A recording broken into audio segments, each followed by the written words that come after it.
Okay, friends, how you doing out there? There's the Oz Man again. Been a while since I made a video, but you know, I'm a busy man. I got things going on, my friends. I can't be making videos all day long. I mean, come on. I'm not like one of these dudes who like, makes videos every day. You know, I see these people on YouTube and they're like, oh yeah, I got 1,000 videos, subscribe to me, send me money, blah, blah, blah, blah, blah, blah, wow, wow, wow. Yes, man, I got my life going on, friends. I got things going on. Stop it. I got time to be making videos all day long. But anyway, I did want to make a video today. And today I want to talk about the one and only Sturgis. Yeah, Sturgis. Now, if you don't know what Sturgis is, first off, I don't know why you even subscribing to me or watching my videos. I mean, if you don't know what Sturgis is, look it up. I mean, come on. Sturgis is just the greatest, biggest, and most brutal of the motorcycle rallies. And if you are watching my videos and you are not a motorcycle person, I got all these people who like my boots, always want to see the boots, talk about the boots. And the boots are cool, I'm not saying they're not, but I'm a multi-dimensional kind of guy. I got a lot of things going on. And one of those things is Sturgis. And I wanted to make a video for those people who are thinking about going to Sturgis, who've heard about Sturgis, and want to see if Sturgis is for you. So, this was my first year I went to Sturgis. For those people who don't know and are tuning in, Sturgis is a motorcycle rally, probably the biggest of all the motorcycle rallies, okay? All right. Now, I'm assuming everybody else who's tuned in is interested in Sturgis.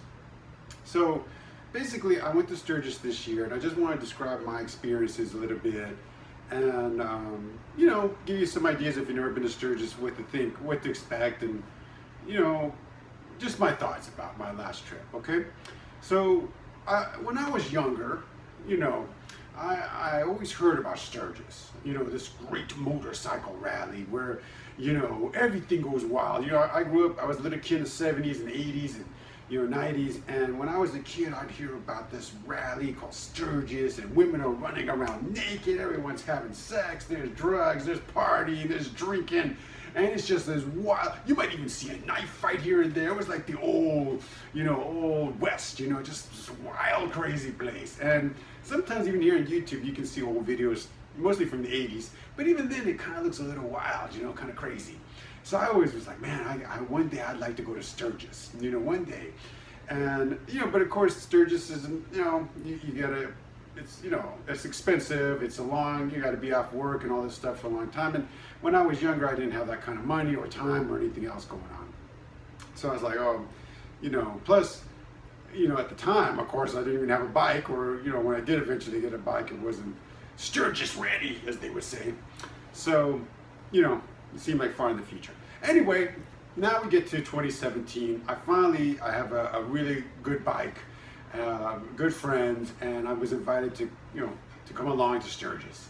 And I said, I'm there, baby. Sturgis 2017, I'm there.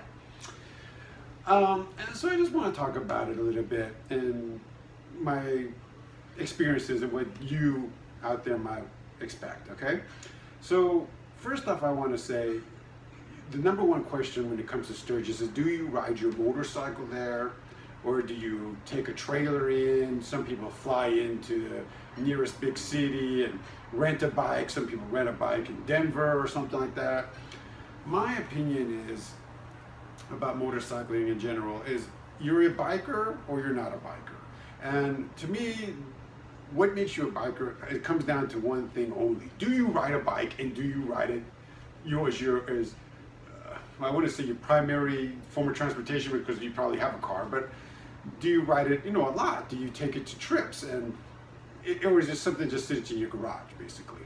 And my feeling is, if you're a rider and you're going to a motorcycle event, you should ride your bike there.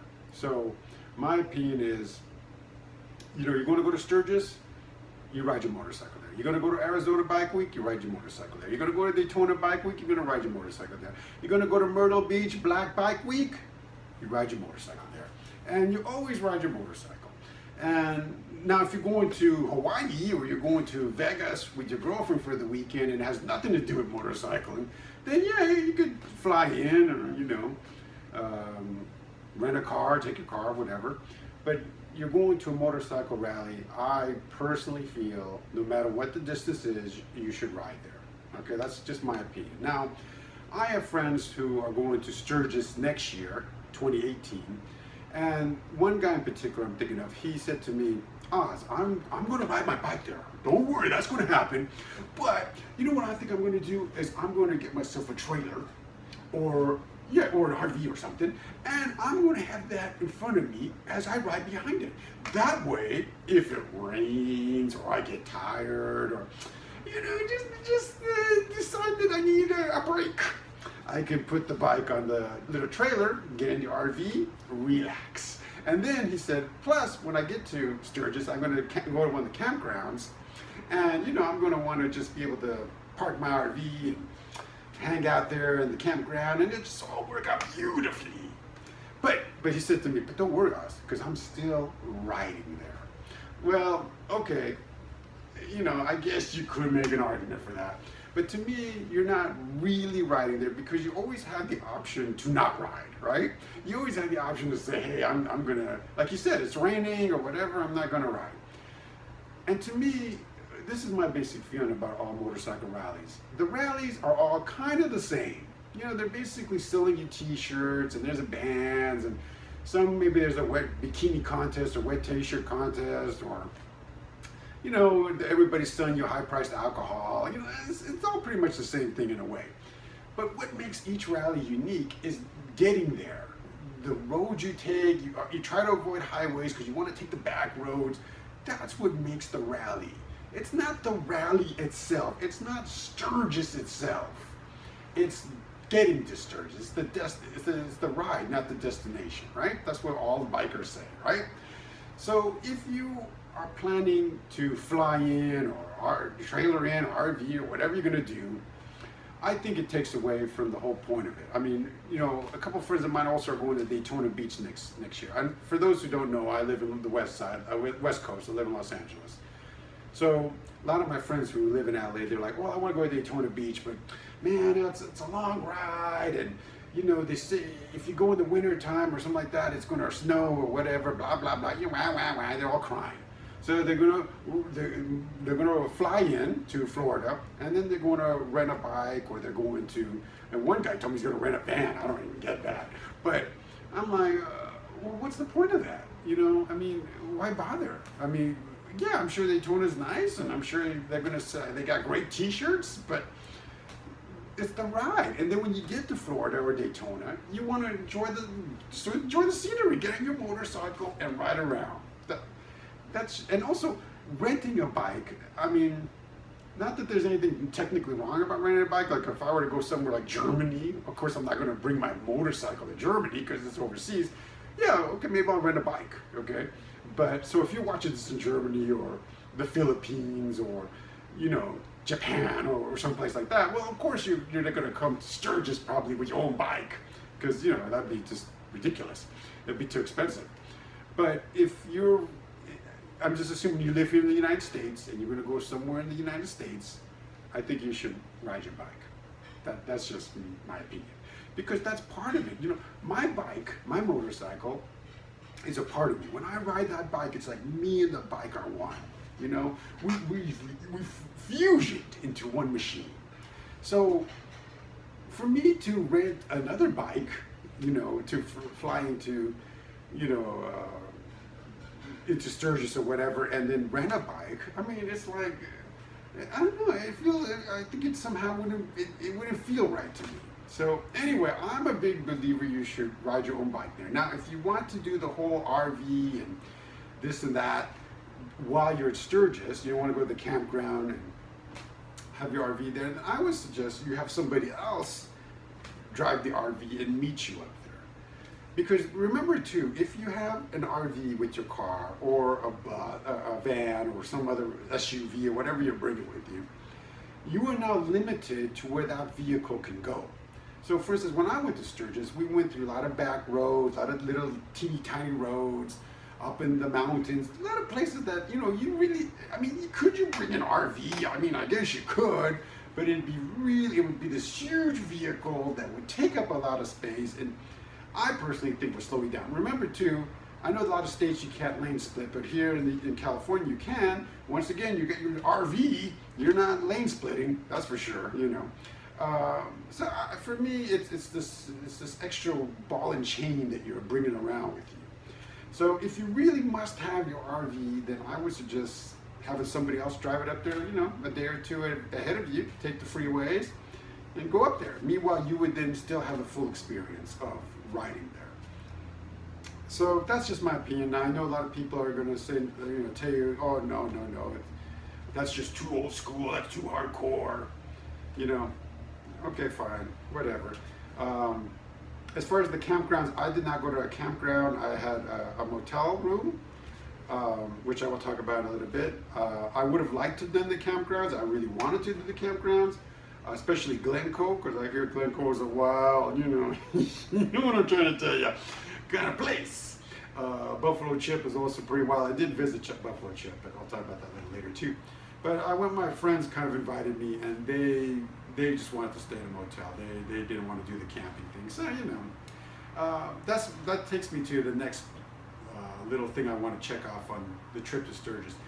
When you travel with other people to Sturgis, the more likely you are, not that you could travel by yourself, there's a lot of people who go by themselves, but you know, you might go with your girlfriend or some friends or a group of friends. You really got to talk to each other about, you know, how long you want to be on, how many miles you want to put in a day, 300 miles, 500 miles, you know, more. That's a big discussion. Where you want to go, of course, and that's important because everybody has different tolerance. You know, some people want to be in the bike ride a long time. The other thing is about camping. You know, like I said, I wanted to do camping. None of my friends did. So, okay, I was outvoted. We did the motel. Okay, that's fine, whatever. But you know, you do motels, that's the next question. Okay, well, do you book all the motels on the trip over there and on the trip back? Or do you just ride until you get tired and then find a nearest motel? Now, in our case, we just rode till we got tired and we basically, just whatever motel room was around, basically. And that was good and bad. It was good in the sense that we could ride until we didn't feel like riding, but in some cases it was expensive because, you know, whatever motel you bump into may not have any kind of discount or whatever, and you got to pay the full rack rate, and that's kind of lame. So those are things you got to, you know, kind of keep in mind. But in my situation, I would say that I went with 3 other guys, so it was 4 in total, and we did the hotel thing, and the price range ended up being as low as, I think a hotel room, the cheapest was $30 and the highest was like 120. But we also kind of messed up because originally all 4 of us were going to share one room, but then everybody's like, you know, they all want their creature comforts. My big hardcore biker group wanted their creature comforts. So we ended up having 2 rooms and 2 in each room, and it just made it more expensive, obviously, because now you got 2 rooms instead of 1. But those are things you need to discuss. So whoever you're going with, discuss, you know, how long you want to be on the road, how many miles you want to put in, and do you book rooms in advance or just kind of go with the flow? And do you want to do the camping or not? Now, my feeling is if you camp at Sturgis, I think it's better because everybody, you meet a lot of people at the campgrounds and everybody's friendly. If you do the motels like I did, you meet a few people. Of course, there are people in the motels, at the pool, or whatever. But from what I've been told, the campgrounds are much more sociable. And they're also more wilder, which is another thing I want to get to in a second. But before we get to the Sturgis part of the whole thing, my last thing I want to say as far as the trip to Sturgis is I recommend taking all the back roads you can, try to avoid the highways, you know, really soak up what it is to see America. You know, my whole life, I grew up in cities, I lived in cities, and so when I'm crossing through like Idaho or someplace, and there's farm after farm, ranch after ranch, I mean, I'm like, wow, this is beautiful, this is amazing. You know, Wyoming, it's just amazing. And, you know, people who don't ride motorcycles, they're never going to really pay attention to that because they just get on a plane and they're flying to New York, Chicago, you know, all the usual places. So definitely, you know, ride and take your time in the back roads, okay? The third thing is helmets.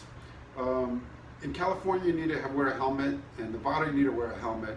But other than that, all the other states we went through, you didn't need to wear a helmet. So there's pros and cons. A couple of my friends of mine, as soon as we got out of helmet law territory, they immediately got rid of those things and they just rode old school.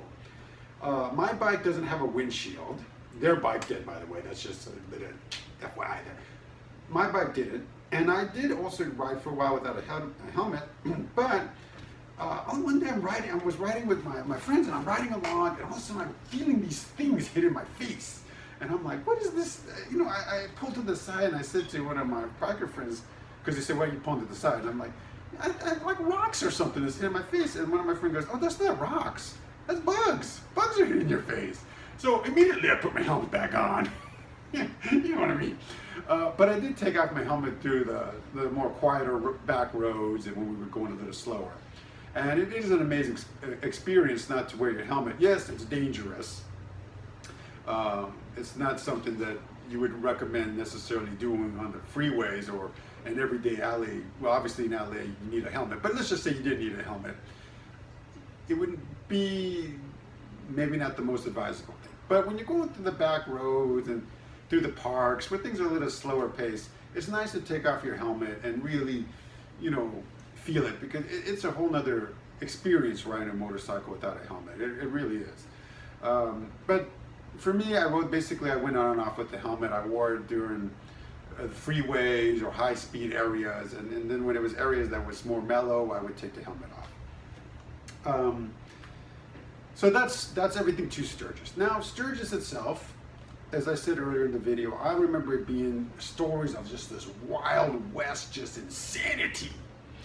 But when I got there, it's very commercialized. It's a lot of people selling you things, t-shirts especially, but everybody's trying to sell you something, drinks, even the women. You know, there are women walking around topless, but they're not doing it because they're just these wild, crazy girls who just, you know, just want to be freaky. They're doing it because they want you to take a picture with them and you to tip them. Okay, so it's a business. It's not some freaky, wild, you know, anything goes kind of a thing. And same with the bars. You know, I was at one of the bars, and women would come up to me all the time. But you might say, "Oh, wow, that's great news." Yeah, you would think that. You would think that. But really, they were there to try to sell me shots and all this kind of stuff, and their little body shots, and you know, all these kind of. Basically, they just wanted money out of me, and that was it. So that, you know, that was a little disappointment because it really was just all a big money grab. I like the outskirts more. Deadwood, that's great. Deadwood's great. There's a bar, the Full Throttle Saloon, amazing. I love the full bar. You still had a little bit of that, you know, money thing, but it wasn't as bad. You know, it was a lot more mellow. The girls didn't really bother you. It was great. You know, it was just a great. That was one of my high points. Buffalo Chip, great. So the outskirts of Sturgis was, to me, amazing. Sturgis itself was cool. I'm not saying it wasn't cool, but it just didn't live up to that image I had in my mind that I've, you know, cultivated over the years. So I guess, you know, it's like they say, you got to go into things with low expectations, I guess. The other thing too, before we move on, I wanted to talk about, which is, you know, going back to who you're traveling with. Ozzy Osbourne was playing at the Buffalo Chip when we were in Sturgis, and I'm a heavy metal guy. I mean, I grew up in the 80s and 90s, and I'm heavy metal all the way, baby. There. Just to show you I'm not talking, look at that. The Priest, baby. The Priest, breaking the law, baby. Breaking the law. By the way, as a side note, Judas Priest is trying to get into the Rock and Roll Hall of Fame. You might want to vote for them. Otherwise, they're gonna vote in the Eurythmics. The Eurythmics. Lame. Okay? But anyway, I'm moving on to another subject. So let's get back to Sturgis. So, but my friends, they like heavy metal and rock, but they weren't into going to see a concert and stuff. So this brings me to my next thing about Sturgis is whoever you're traveling with, you have to decide. Some people want to do a lot of riding while they're there, see Mount Rushmore, all the sights. Some people just want to hang out at the bars. Some people want to stay out late. Some people don't. So that's when you got to discuss things. It's another thing that needs to be discussed with your friends or who you're traveling with is, what do you want to do when you're actually in Sturgis? For me, I love the rides, but I did want to see some of the shows. My friends didn't really want to see the shows. They were cool with the rides, but they wanted to basically hang out in Sturgis at night or Deadwood or one of these other cities and just kind of drink, which is cool too. I'm not against, hey, but you got to find that balance, right? One thing too I forgot to mention is one of my friends, all my friends are Harley guys, except, I don't actually ride a Harley myself. I ride a Honda Fury, which is kind of a chopper, sort of Honda's version of a chopper. But my friends are Harley guys, and they are hardcore Harley guys. And one guy in particular, he's the great guy, but he loves, and I mean loves, to visit Harley Davidson dealerships. It's like his thing. So on the trip up there, he planned out every Harley Davidson dealership that we would come across, and insisted that we visit them. Why would we visit them? Because he wants to buy a new Harley? No, he wants to get T-shirts. He wants to get Harley, and mind you, this guy has like thousands of Harley Davidson T-shirts already. But anyway, so I only bring that up because I just like, we're going to stop at another Harley dealership. How many times do I need to see the Dyna or the Fat Boy or the V-Rod? Even though I like half of those bikes, I think Harley already discontinued. But anyway, But it's all about the T-shirt. So, but that's once again getting back to the discussion of where, how many stops you're going to make and all this kind of stuff. So that's Sturgis. So Sturgis was cool, but I really think the trip up there was the amazing part for me. And I would say to anybody who's thinking about going to Sturgis, really focus on the ride there. That's really where you're going to get the magical moments. It's not Sturgis that you're going to get the magical moments. It's the ride there. Sturgis is very cool, but it's a rally, like I said, like Arizona Bike Week or Las Vegas, Vegas Bike Week, or Daytona, whatever. It's another rally. So really, it's the ride, and to just look at this beautiful country we live in.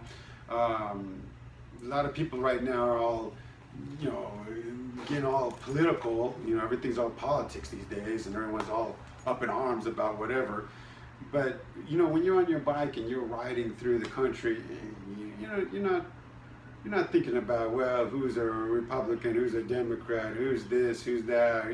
Just enjoying the ride. And that's what it's kind of about. Last thing I want to touch on, which is the ride home. Okay. Now, the ride home, I think, is something nobody really touches on, but it's very important, which is how fast do you want to get home? Now, mind you,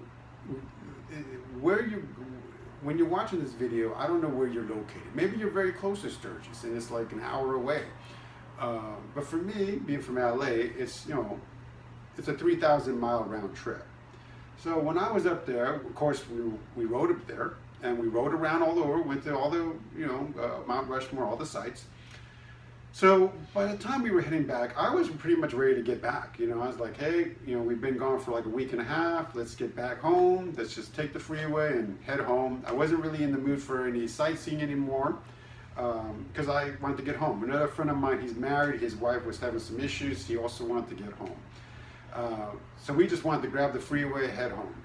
But my other two friends, one guy still wanted to take back roads, and then the other guy, the Harley Davidson dude, the dealership dude, he wanted to still visit more dealerships. So we had to find a compromise between all this. It did cause a little rift because, the guys who wanted to take it a little slower or visit the dealerships, they were a little annoyed that we were pushing, me and the other guy, but, we were ready to head home. It's time to head home. This is something that you need to think about because, you're riding up there, you're pumped. When you're going to a location, you're pumped. You're excited. You've been building up the energy for this. And when you're out there, you're just feeling it. But then, you come back and after you've ridden, you're on your way back home and you're like, oh man, I'm tired. I'm ready to just head home and get back to work and see my family and just chill like a villain, as they used to say.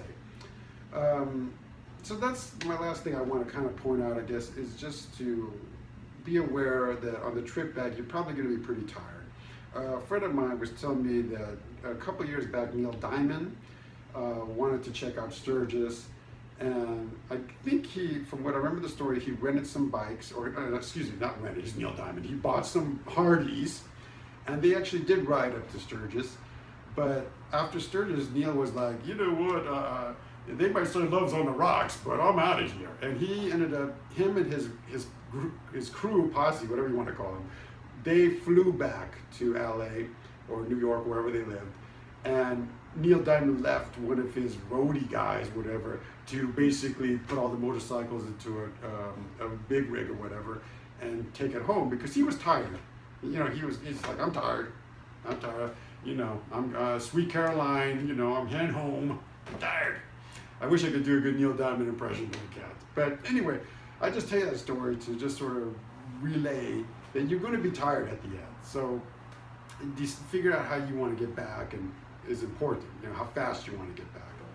And discuss that with your friends.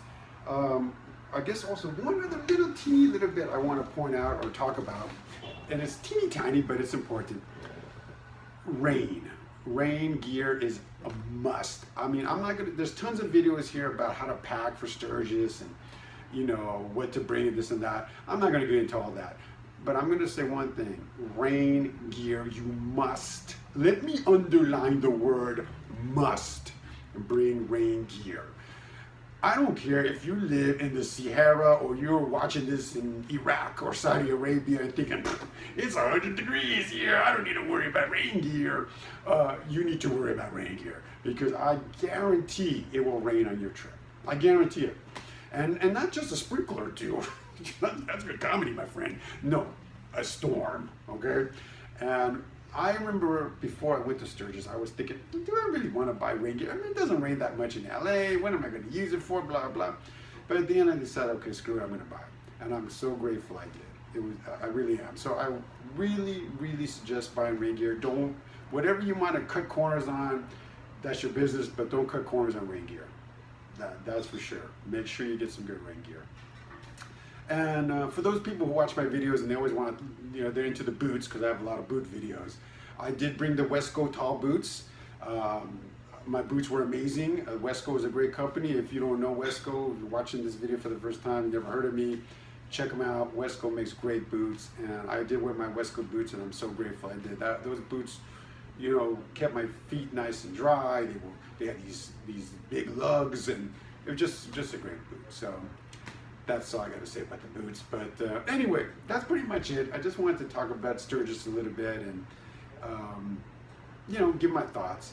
It is a great event. I do believe anybody who rides a motorcycle should go there at least once in your life. I really, really believe that. People have asked me if I'm going to go back. I probably will. Not next year, though, because I have other plans. But I will go back probably one day. Maybe 2 years or something, I'll go back. Who knows? But I would go back. I will take a different route because, you know, I always want to change things up. But yeah, I would probably go back. And some people go back every year. But I also want to do other rides. I haven't been to Daytona. I want to do Daytona. And yes, the Ozman will ride his motorcycle from LA to Daytona. I already have friends that are telling me they're going to fly in all this stuff. Lame. Okay, lame. That's all I'm going to say. Anyway, I'm going to wrap this thing up because I'm sure this video is like 30 minutes or something by now, and you people are probably already falling asleep. So until next time, keep listening to some heavy metal, and keep riding your motorcycle, and that's it. Rock on, my friends.